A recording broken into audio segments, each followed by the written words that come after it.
Je vous parle souvent d'Ursula Le Guin pour souligner à quel point cette Allemande est néfaste. Quel que soit le dossier dont elle s'occupe, elle le transforme avec joie et bonheur en catastrophe européenne.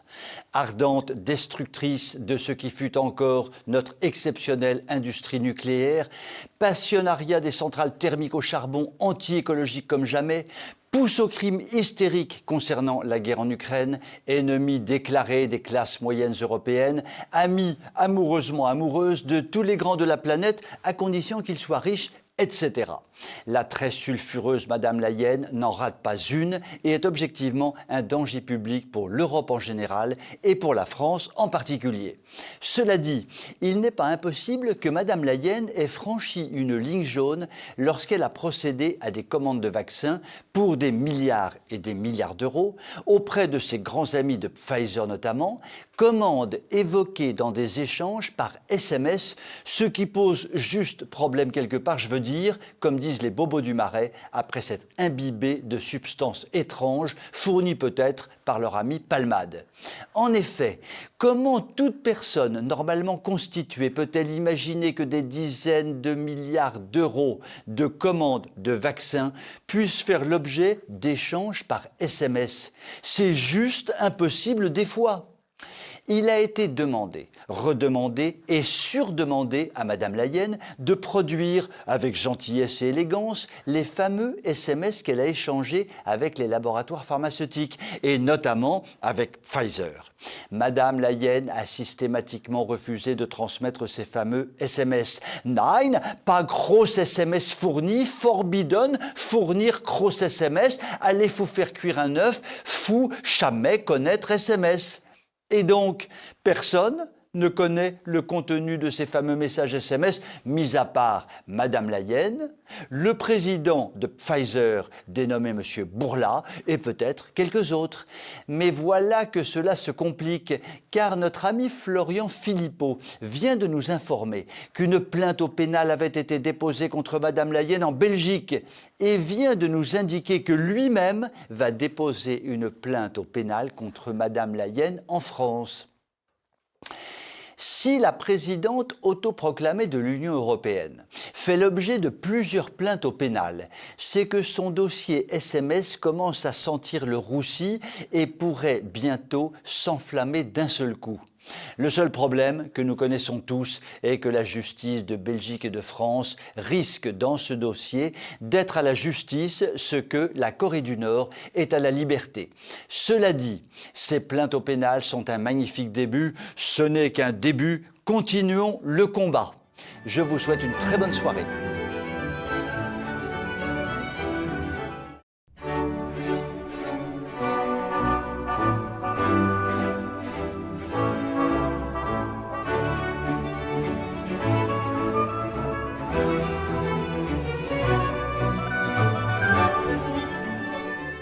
Que s'est-il passé à l'Assemblée nationale? Les députés avaient-ils fumé des bouts de tapis de l'hémicycle? Avaient-ils été se saouler à la buvette de l'Assemblée? Avaient-ils été piqués par la mouche tsetse, connue pour son pouvoir euphorisant? Quoi qu'il en soit, les députés ont enfin servi à quelque chose. Ils viennent de voter une loi qui punit sévèrement les squatteurs de nos maisons ou de nos appartements.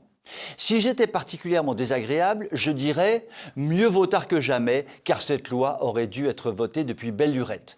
Comme j'ai décidé depuis Pâques d'être le plus charitable des chroniqueurs préférés autoproclamés, je dis et je proclame « bravo les clampins, vous avez voté une bonne loi, une fois n'est pas coutume ». Aïe, je ne peux pas m'en empêcher, il faut toujours que je conclue par des choses désagréables. Donc, jusqu'ici, le squatteur était roi du pétrole. Il choisissait une belle petite maison dont les volets étaient consciencieusement fermés, car les propriétaires étaient absents. Il ouvrait une porte dérobée de cette belle petite maison et s'installait, lui et toute sa smala, dans toutes les pièces de la belle petite maison. À lui, la cuisine, le salon, les salles de bain, les chambres. À lui, l'électricité, le chauffage, la bonne eau chaude. Et tout cela gratos, regratos et gratte-moellos. Et si le propriétaire de la maison avait le mauvais goût de débarquer et le très mauvais goût goût de vouloir déloger les squatteurs, alors là, police et justice s'invitaient dans le débat et condamnaient systématiquement le propriétaire. C'était le temps du squatteur roi, qui en partant pour un autre squat se faisait évidemment un malin plaisir de tout casser avant de partir. Le propriétaire paiera.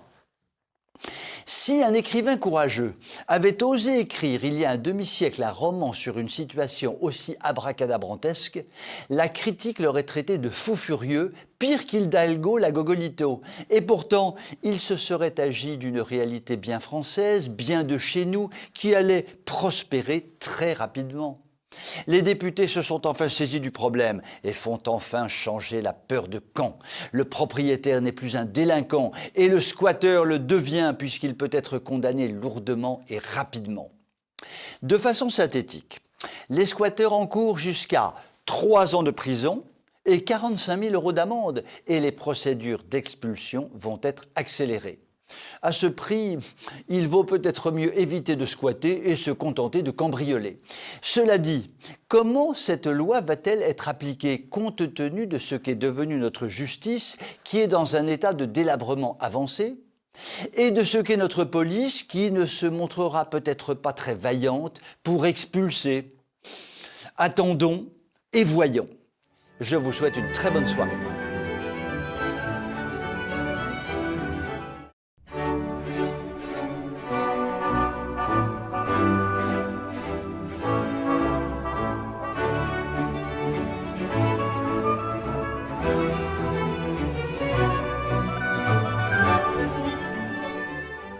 Pour tous ceux qui pensaient que la justice française était un modèle de justice, la pièce de théâtre qui vient de se jouer en 4 actes risque de les faire changer d'avis, hélas, 100 fois hélas, 1000 fois hélas. Cette pièce de théâtre pourrait s'intituler « La pédocriminalité heureuse ». Vous connaissez déjà l'acte 1 de cette pièce d'exception, car nous vous en avons parlé à plusieurs reprises depuis un mois. Il s'agit de l'exposition ignoble d'un tableau ignoble dans le palais de Tokyo, le dit tableau représentant le viol ignoble d'un jeune enfant par un homme ignoble. Fermez le banc et passons directement à l'acte 2. L'acte 2 est l'acte du branle-bas de combat. Madame le ministre de la Culture, qui est aussi ministre que je suis président de la Chine communiste et qui est aussi cultivé que mon cochon d'Inde, déclare péremptoirement qu'une œuvre d'art est une œuvre d'art et doit donc être respectée en tant que telle, point barre, barre-toi la gueuse. Fermez le banc et passons directement à l'acte 3. L'acte 3 décrit l'action en justice menée par l'association Stop au porno, que j'ai l'honneur de présider. Madame le président du tribunal a trouvé tout à fait important de dire que l'artiste n'avait pas peinturluré une toile pédocriminelle. Pour une raison simplissime, elle n'avait pas l'intention de peinturlurer une toile pédocriminelle. Elle a raison, la poupouf. J'ai violé ma voisine, mais en fait, je ne l'ai pas violée, puisque mon intention était de lui porter son sac. Fermez le banc et passons directement à l'acte 4. L'acte 4 se joue dans l'enceinte du Conseil d'État, car l'association Stop au porno que je préside a fait appel à la décision rendue. Sans surprise, Monsieur le Président confirme la décision précédente. L'art doit être protégé, la liberté doit être protégée et une toile pédopornographique doit être protégée et ne pose donc aucun problème. Il a raison, le poupouf. Des enfants qui défilent devant cette toile pédopornographique ne peuvent que s'extasier et trouver que décidément l'amour pédocriminel est au moins aussi beau qu'un coucher de soleil sur le Mont Blanc. Et le palais de Tokyo, comme l'artiste immonde, peuvent se féliciter de ce jugement. Cette sinistre pièce de théâtre en 4 actes montre à quel point notre justice est devenue diabolique puisqu'elle favorise le mal absolu, à savoir l'exposition publique d'une immonde toile pédopornographique, et condamne ceux qui s'opposent à une telle exposition au nom de ce qui est évidemment le bien commun. Ce genre de pièce de théâtre nous pousse plus que jamais à continuer notre combat contre la pornographie. Je vous souhaite une très bonne soirée.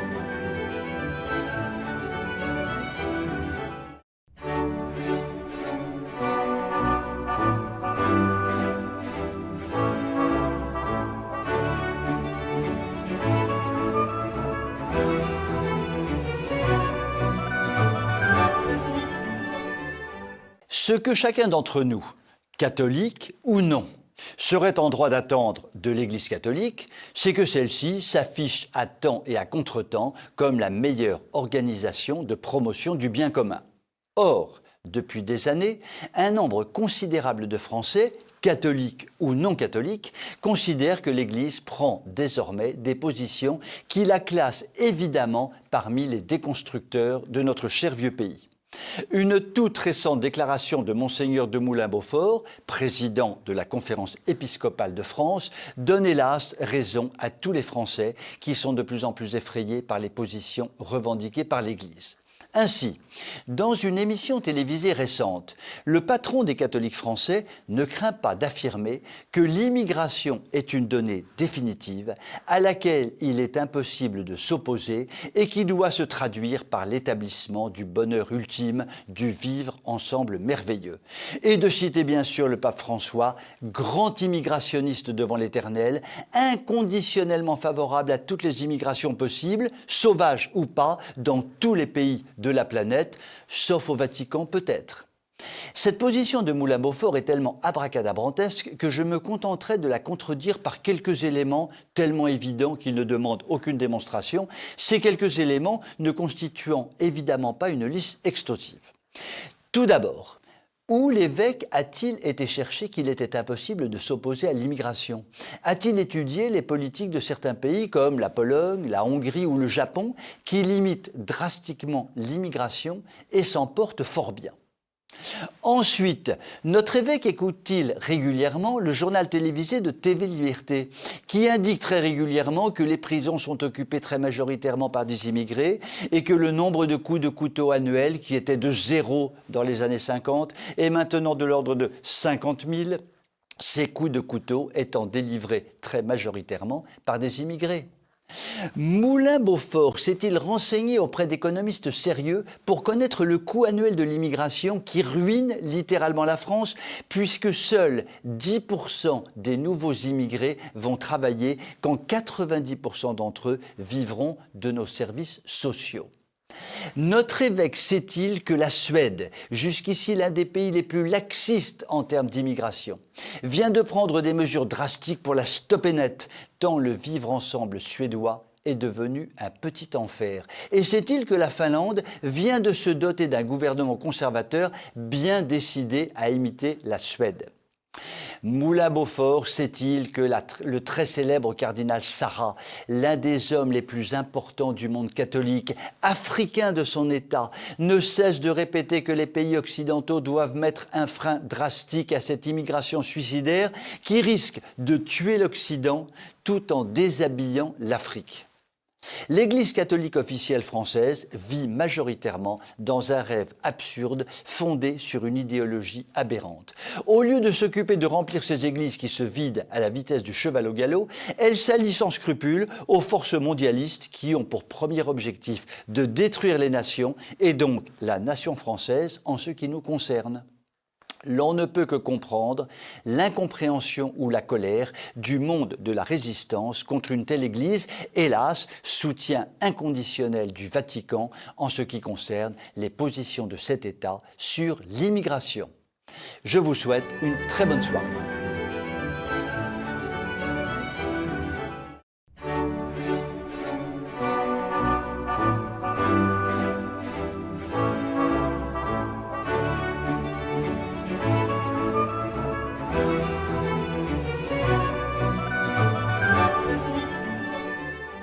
J'avais déjà eu l'occasion de parler de cette bonne ville de Limoges au sujet du tollé médiatique provoqué par le maire de la ville qui avait osé souhaiter un joyeux Noël aux membres du conseil municipal.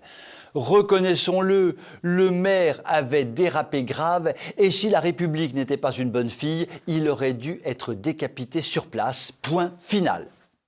Cette bonne ville de Limoges, donc, est à nouveau sous les feux des projecteurs pour une affaire aussi grave que celle du bon maire de cette cité. Voici donc cette affaire. La belle et talentueuse Madame Venezzi, chef d'orchestre italien, a donné un concert dans la grande salle de l'opéra de la bonne ville de Limoges. Il importe de savoir que cette personne est extrêmement jeune, jouit désormais d'une réputation internationale et explique à qui veut l'entendre que la musique classique permet à chacun de toucher à ce qu'il y a de plus beau, à ce qu'il y a de plus sublime, car la musique classique est finalement le langage de l'âme. Cette charmante jeune femme s'est donc produite à Limoges. Pour mémoire, Limoges est la capitale d'une région particulièrement socialisante dans laquelle la franc-maçonnerie est particulièrement bien implantée et fait d'une certaine façon la pluie et le mauvais temps et même souvent un temps de chien. Quelques jours avant le concert qu'elle devait donner, une information fracassante a inondé la région. Ce chef d'orchestre était méloniste. Oui, elle osait soutenir Madame Mélanie, l'épouvantable fasciste dirigeant désormais l'Italie. Drame horrible, situation désastreuse, problème catastrophique. La région socialisante et franc-maçonne du Limousin allait-elle accueillir un suppôt du diable?